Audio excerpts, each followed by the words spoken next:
Right. ഞാൻ ഈ സൈഡിൽ നിന്ന് വരാം. വലത്തെ സൈഡിൽ നിന്ന് സുജയ, ഇടത്തെ സൈഡിൽ നിന്ന് ഞാൻ. Okay fine. We start with here. Okay ready sir. Palakkad എന്താ സാധ്യത? പാലക്കാട് രാഹുലിന് സാധ്യത കൂടുതലും. ഷാരൊക്കെ വന്നാലും സുജയ ഓരോന്നോരോന്നായിട്ട് പോവാം. റൈറ്റ്. ആരൊക്കെ വന്നാൽ നമുക്ക് ബേസിക് ഉള്ള കാര്യങ്ങൾ ചെയ്തു തരണം. റോഡ് അങ്ങനെ കുറെ കാര്യങ്ങൾ, ട്രീറ്റ്മെന്റ്, ഗവൺമെന്റ് ഹോസ്പിറ്റല്, റോഡ് ഭയങ്കര അടിസ്ഥാന സൗകര്യ വികസനം വേണം. ആര് വന്നാലും സുജയ എന്താണ് വേണ്ടത്?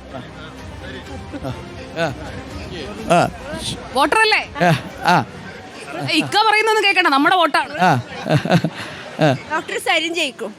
ഡോക്ടർ സരിൻ ജയിക്കും. LDF എങ്ങനെയാണ് ഞങ്ങളുടെ ഒപ്പം നിൽക്കുന്നതാണ്.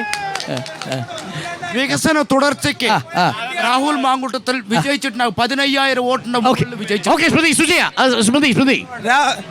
രാഹുൽ മാങ്കൂട്ടത്തിൽ വൻ ഭൂരിപക്ഷത്തോടുകൂടെ പാലക്കാട് വിജയിച്ചിരിക്കും.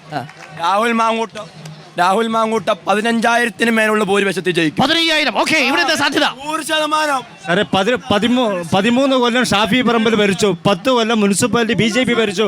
ഒരു റോഡ് പോലുമില്ല, ഒരു ടൗൺ ഹാൾ ഇല്ല സാറേ, ഒരു സിന്തറ്റിക് ട്രാക്കിലേക്ക് പോകാനുള്ള വഴി പോലും ഇല്ല.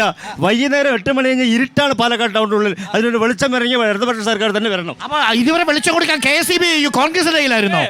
കോൺഗ്രസിന്റെ മുനിസിപ്പാലിറ്റി KCB ഇപ്പോഴും LDF സർക്കാരിന്റെ കയ്യിലല്ലേ? പറഞ്ഞ മുനിസിപ്പാലിറ്റിക്ക് പ്രത്യേകിച്ച് KCB ഇല്ല സാർ. ചെയ്യേണ്ട സാർ, അത് നേതൃത്വം കൊടുക്കണം. അത് KCB ചെയ്യണ്ടേ? അതിന് മുനിസിപ്പാലിറ്റി പറഞ്ഞിട്ട് കാര്യം. ഭരിക്കുന്ന ആളെ മുനിസിപ്പാലിറ്റിക്ക് KCB ഉത്തരവാദിത്വം ഇല്ല സാർ. സാറേ മുനിസിപ്പാലിറ്റി അല്ലേ നോക്കണ്ടേ സാറേ? KCB അല്ലേ നോക്കണ്ടേ സാറേ? അല്ല, മുനിസിപ്പാലിറ്റി നോക്കണം. KCB എങ്ങനെ മുനിസിപ്പാലിറ്റി നോക്കുന്നത്? അത് വാർഡ് ഇരിക്കണം, അതായത് വാർഡ് മെമ്പർമാർ നോക്കണം. വാർഡ് മെമ്പർ നോക്കിയില്ല എന്നുള്ളതാണ്. റൈറ്റ്. ഓക്കെ. 25,000 വോട്ടിന് ജയിച്ചിരിക്കും. ഒരു ഭരണപക്ഷം എവിടെ നിന്ന് വരും ഈ വോട്ട്?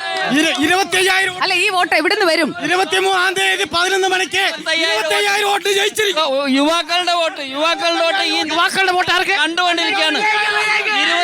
അല്ല, ഒരു നിമിഷം. അല്ല, ശരി. യുവാക്കളുടെ വോട്ട് ആർക്ക് കിട്ടും? ഡോക്ടർ പി സരിന്. അപ്പൊ ചേട്ടന്റെ വോട്ടോ?